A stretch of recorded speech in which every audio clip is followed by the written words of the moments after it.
other locations around the province. My name is Cara Bradley, and I'm a librarian at the University of Regina. And I was asked today to talk to you a bit about library resources and services, and specifically what's available to you as a distance student, how you would access those resources and services, how you would get help. So those are some of the things that I'm going to talk about today, and I'm also certainly happy to answer any questions, so feel free to call if you do have any questions for me.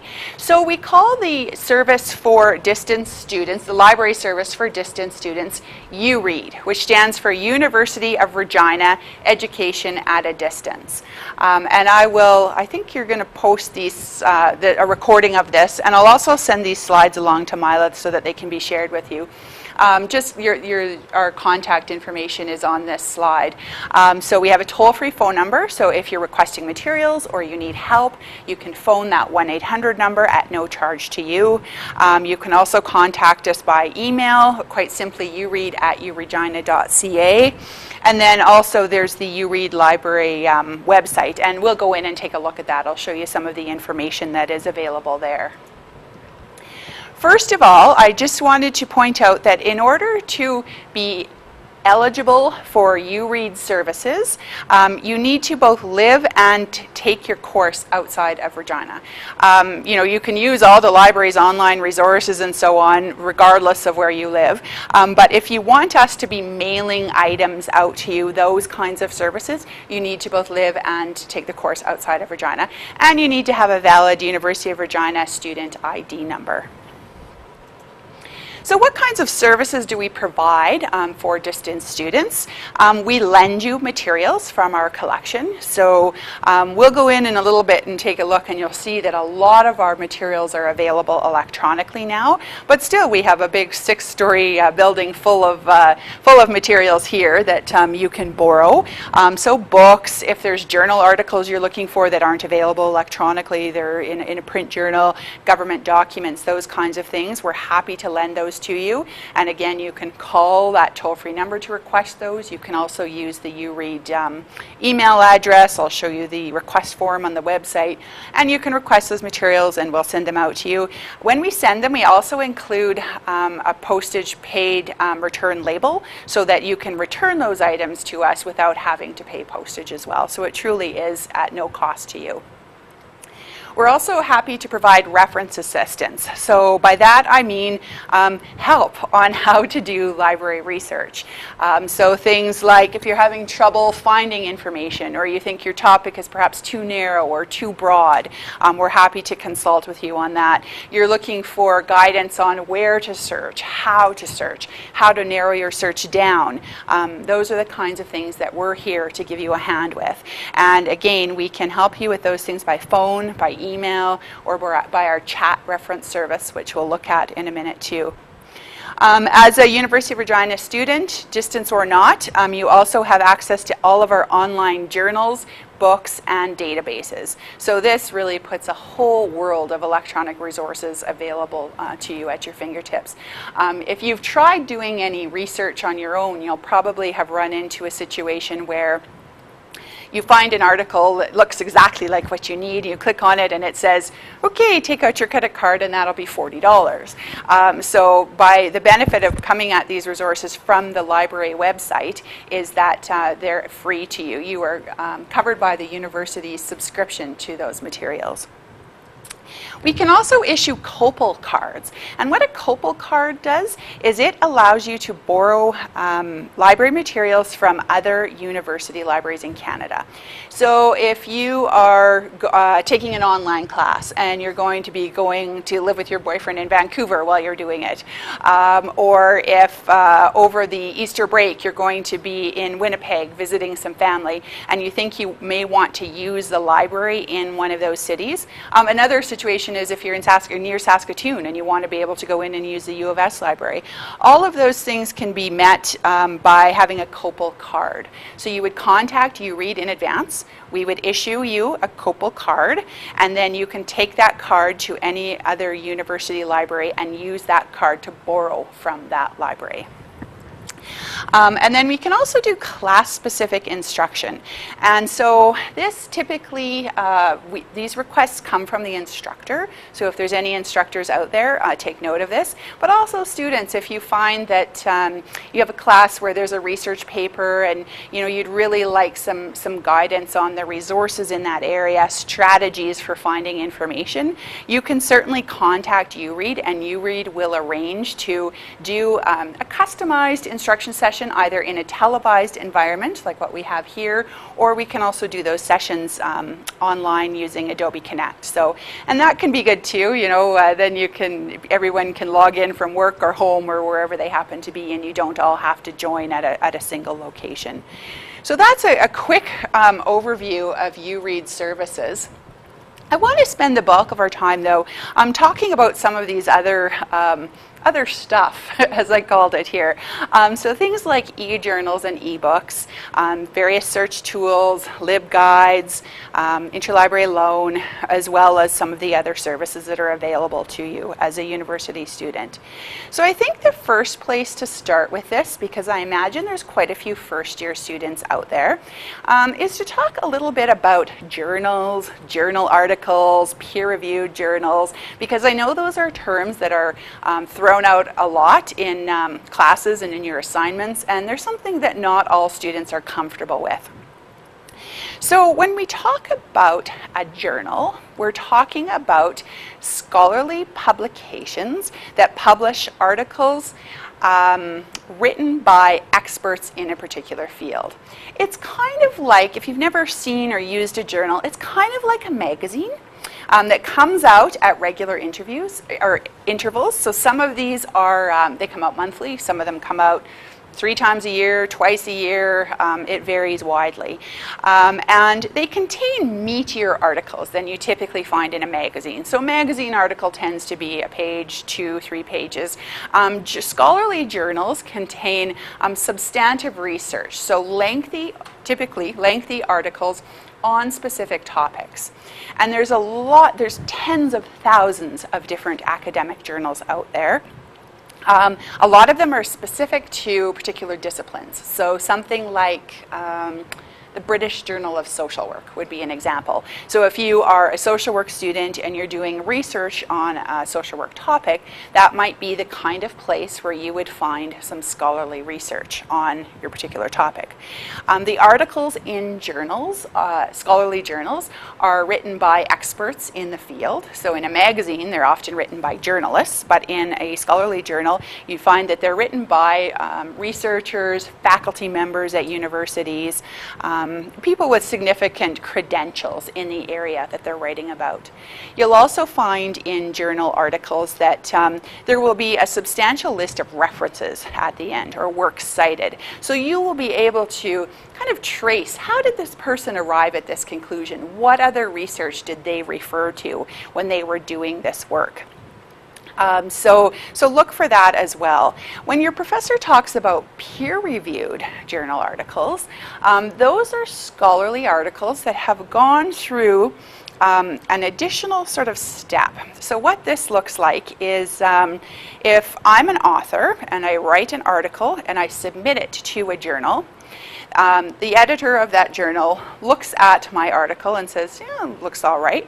And then the peer review process is they send my article out to 2 or 3 other scholars in that particular field of study. Those scholars don't know that I wrote it. It's a blind process.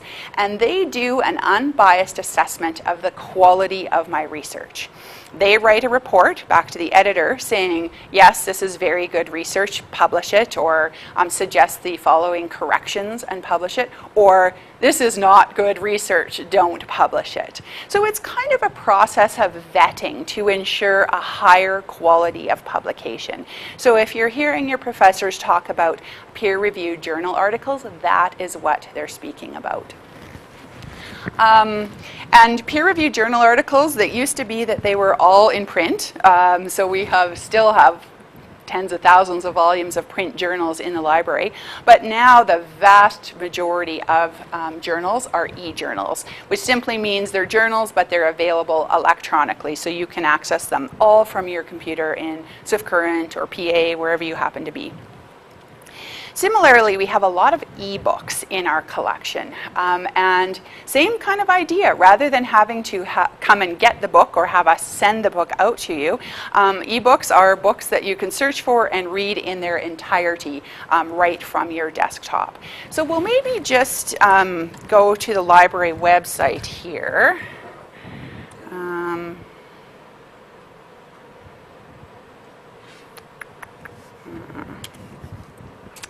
And I'll show you a few things. So I'll make the page small just for a minute so you can see the whole thing, but I know it's blurry from a distance. So this is the library homepage. There's a link to it right from the main U of our website. And there's a fly here, so if I'm swinging my arms around, it could be that I'm trying to get rid of that fly. So here's what the website looks like. And we have some different search tools. And the reason we have these search tools, so we have all these ebooks, we have all these e-journals, but you don't know who has written about your topic and where it's published. So you need to use some of these search tools in order to find out, to direct you to the e-journals, the articles that are appropriate to your needs. So I'll just zoom in a bit here so you can see what I'm clicking on. So you can see we've got some tabs here. The first one is Summon. And Summon is sort of the library's Google. So when you go into Summon and do a search, you're searching across a wide range of the library's resources. You're searching our books. You're also searching for journal articles. And my feeling about Summon is it is a very good place to start your research, and it's also a pretty darn good tool for first and second year classes. You'll typically find the kind of information that you need using Summon for those kinds of classes. We'll talk a little bit later about databases, and those are slightly more high precision tools that really allow you to zero into the literature of a specific discipline. But if we just talk about Summon for now, as long as I've clicked on Summon here, I can do, as it says, a quick search for articles and more. So I could start with quite a basic search. Let's try climate change. I put that in quotation marks because I want to search for it as a phrase. So I only want to find items that contain the phrase climate change. I don't want to find articles that talk about the change of wardrobe, change of fashion trends, but that phrase has to be present there. So you can see when I do a broad search like that in Summon, it's kind of like Google, where I get an overwhelming amount of information. And again, doesn't want me to zoom in too much there.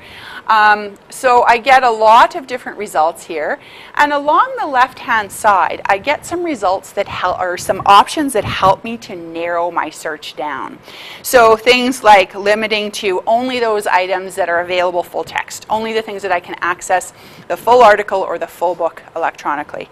It also gives me an option to limit to scholarly and peer-reviewed publications, so I can do that. Further down, I can look by publication type. So perhaps your professor has said only use journal articles. Or perhaps you're looking for newspaper reports of a topic. And you can click on any of those options to further narrow down your results. So you can see I've cut my results down to 1/4 of what they initially were just by selecting journal articles.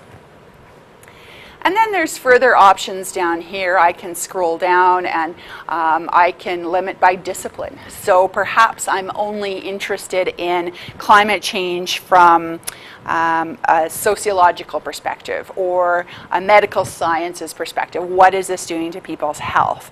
I could similarly select one of those subject terms to narrow my focus. And continuing down, limit by language. So if I only read and understand English, I could limit to English, so on and so forth. So that's what Summon is. It's a broad tool. You can see in some of my results here, the first thing I found is climate change in the Pennsylvania Literary Journal. It tells me it's a journal article and gives me a link to go in and look at that full text online, so to read the article. If I click on the preview button, that can be handy too because it gives me an abstract. So it gives me a paragraph length summary of what this article is about. And that can help me to determine if I want to go any further with it. Is it in fact relevant to what I'm looking for? So again, we continue on. You know, here's climate change. It published in the European Journal of Social Theory in 2015, and I can click and go to that full article. So, and where you see that link that says full text online, and I've set this up to simulate off-campus access. So if you're located on campus, you would just go right to that article. If you're off campus, so if you're in Swift or PA or even at home in Regina, you get a page that requires you to log in just to verify that you are a U of R student, so you're covered by our licenses. So I always use the set of boxes on the right-hand side of the screen, and there you enter the login, the same login that you use for UR courses, for your U of R email. So I'll enter that.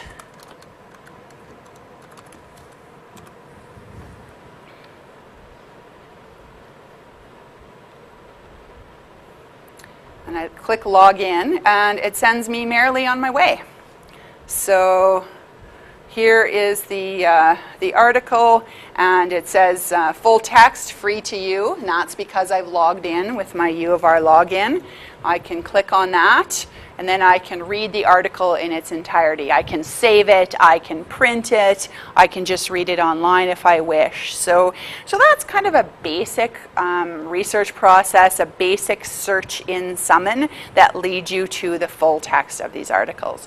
It is important, and you'll find this yourselves, to really think carefully as you're starting your research on what your topic is. So clearly, climate change is too big of a topic. You know, if I've been asked to write a 5-page or a 10-page paper, climate change, as we saw in Summon, there's over 1.9 million publications related to climate change. So I really need to do some thinking about what aspects of climate change am I interested in? Am I interested in the impact of climate change in specific regions? Am I interested in the impact on particular populations, either human populations or particular animal species?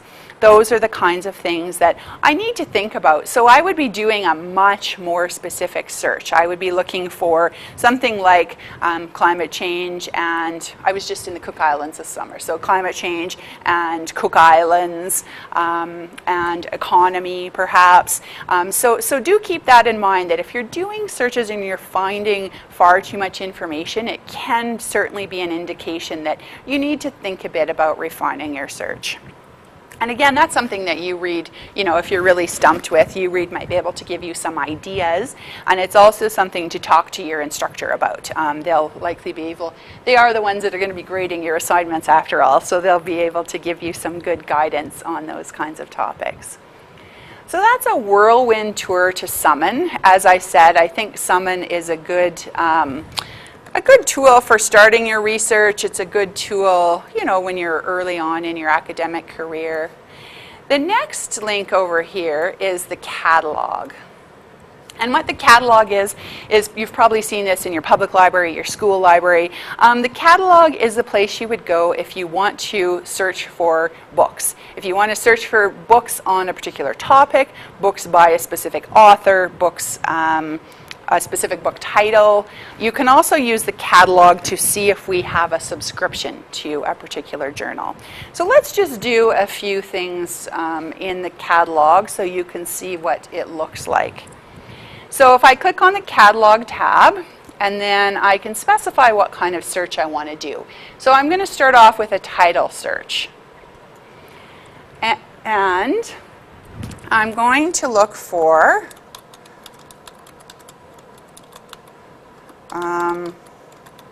a specific title, Stem Cell Biology in Health and Disease.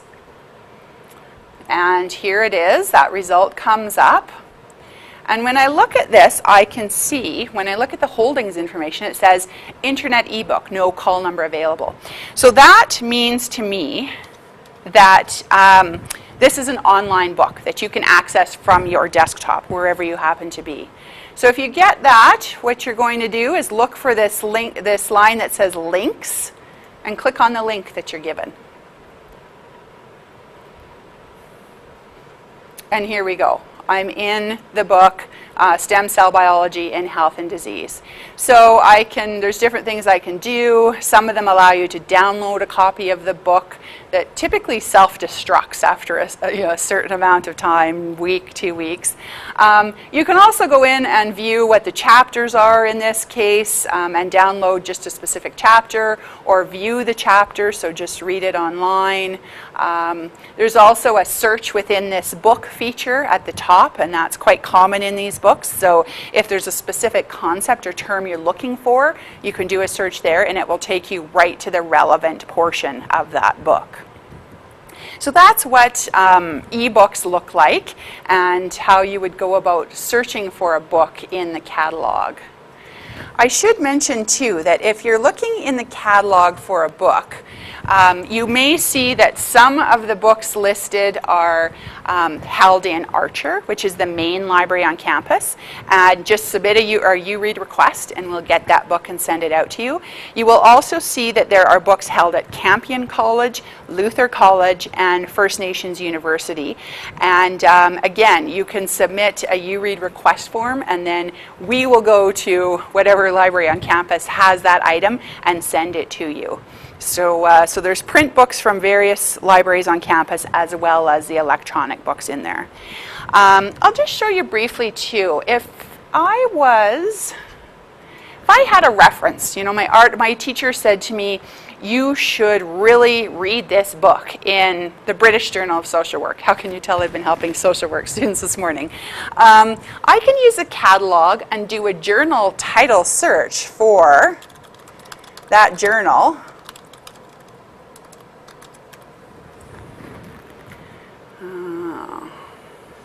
Get a bunch of journals, and I can see here British Journal of Social Work is among the titles that is included or listed here. There's what I assume is a print version, and then there's also British Journal of Social Work electronic resource.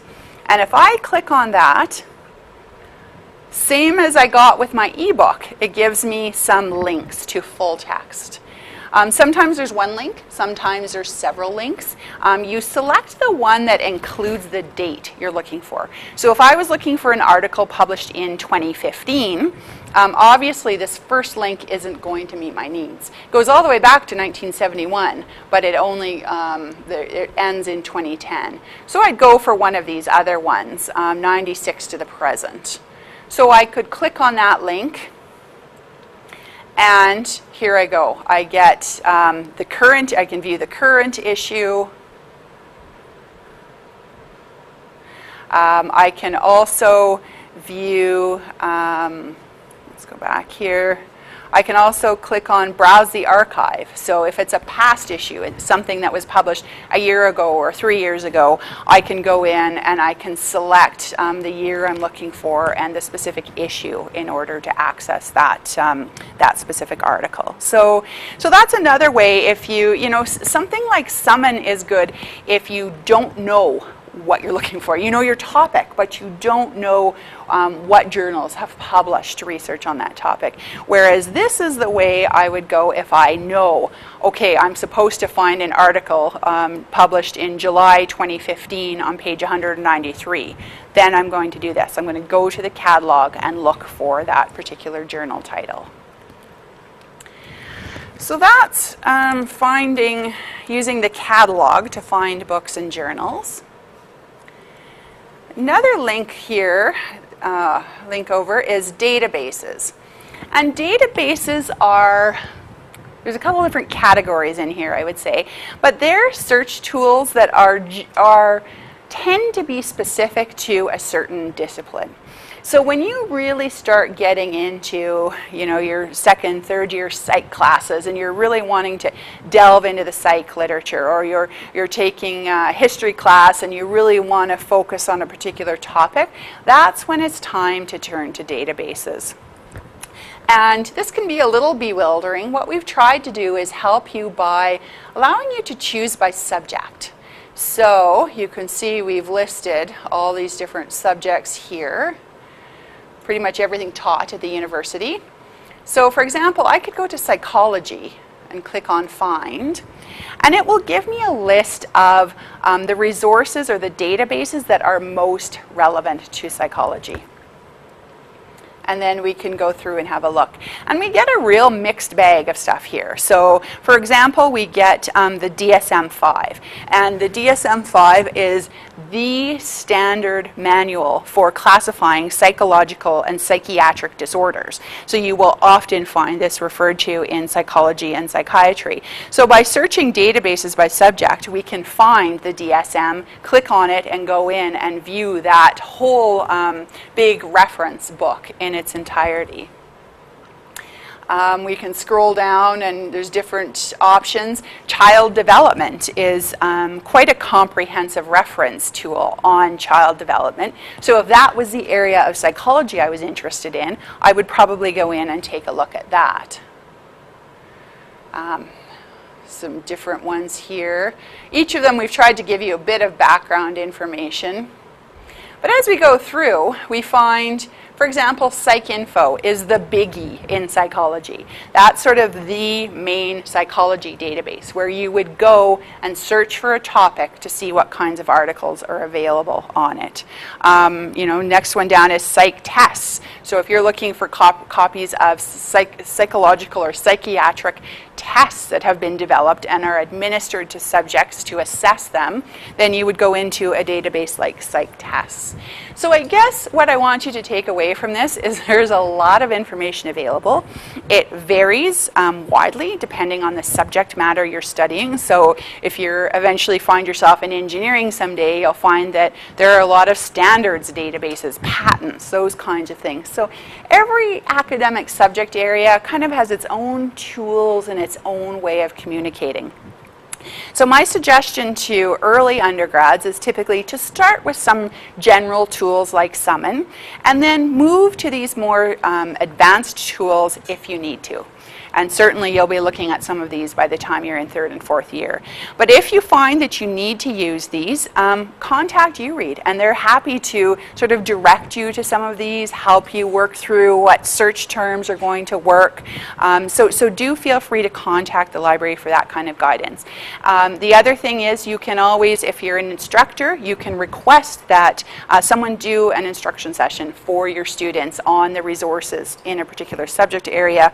If you're a student who thinks that would be useful, you could also talk to your instructor and say, hey, can you have the library give us some sort of a talk or a presentation on the resources in our particular subject area. So that's your whirlwind tour of library resources. What other things here did I promise to talk about? So we've talked about e-journals and e-books. We've talked about search tools, so Summon, the catalog, and databases. Another thing I wanted to point out to you is, again, back to the main library homepage, this link that says Research Guides. If I click on that, so we librarians recognize that not everyone is a librarian.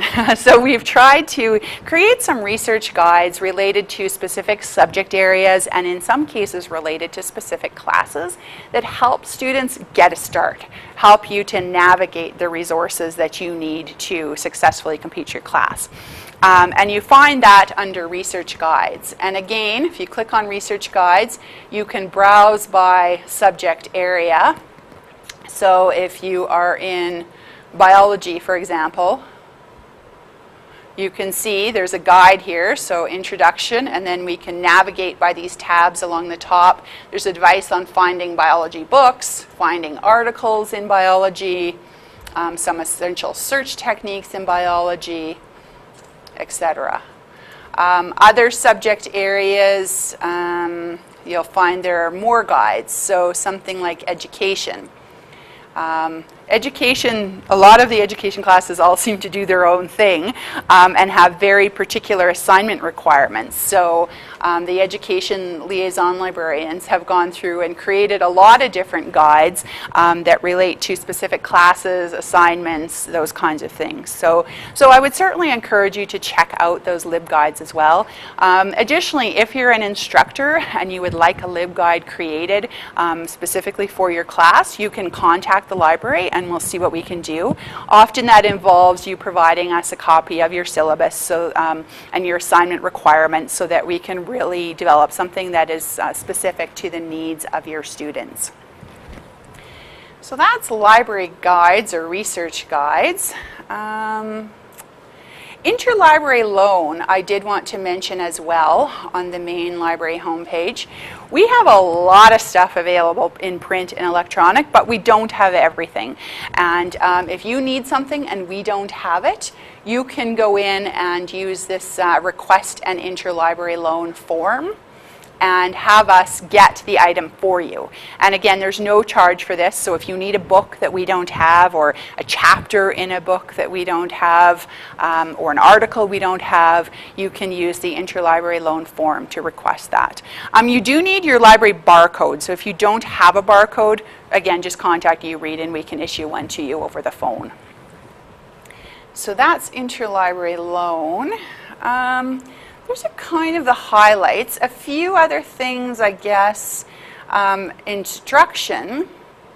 We do a lot of instruction on campus here, but we are also trying to increase our offerings of online classes. So you'll see here that, for example, on Thursday, October 6th, Library Research Skills online class. So that is a class that you can log on to from your computer wherever you happen to be and work through some database searches with a library staff member, finding literature. You can also see here on October 13th, there's an online class on APA style and how to cite things in APA style. So if that's something you're being asked to do, you're certainly welcome to participate in those kinds of classes. For the instructors out there, I will also mention that the Copyright Office is part of the University Library. There's a link right on the library homepage. Take a look at that. There's a lot of useful information there for you because we are all are bound by copyright law. So, you know, if you're thinking of posting things in your courses or making copies of things to distribute to your students, you probably should take a quick tour through the copyright website to make sure that what you're doing is on the right side of the law. And if you have any questions, there's contact information there. You can get in touch with our copyright officers and they're happy to advise you on how to proceed legally with what it is you're trying to do. And one final thing here, I think I need to zoom out just a bit.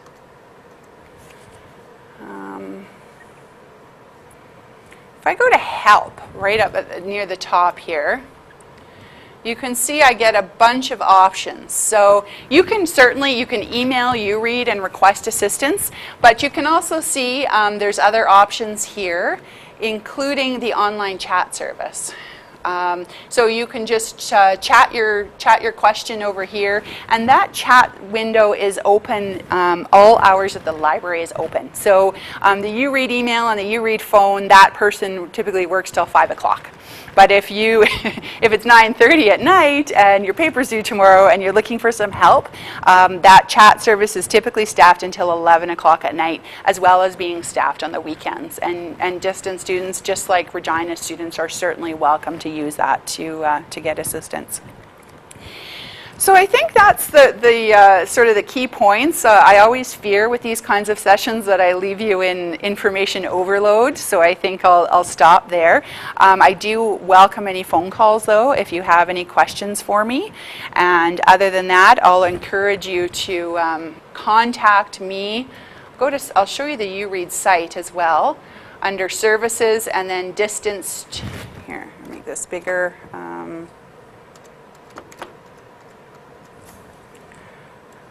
Okay, so I'll go back to home here. So if I click on Services, and then I go over to especially for. There's a category that is distance students and employees, URead. And that will give you the key contact information and some specifics that I've talked about today that are relevant to distance students, eligibility, services, etc. And you can see right here is a link to the materials request form. And you can send an email in and request that we send you an item, or you can just fill out that form, and then we're sure to have all the information that we need in order to send that in. More information is typically better, so we certainly get requests that are very vague, and we're not exactly sure which of the 35 books called biology you'd like us to send out to you. So the more information you can provide, the better. It'll make sure you get the right item and in a timely manner. So if there's no further questions, I guess I do have Mila here, who's a coordinator over at CCE. Is there anything, Mila, that I should address that I haven't? Yeah, okay. Well, I'll leave it at that, but like I said, we're here to help. Whether you're an instructor or a student, contact URead, contact me directly, and we'll be sure to get you the help that you need. So thank you.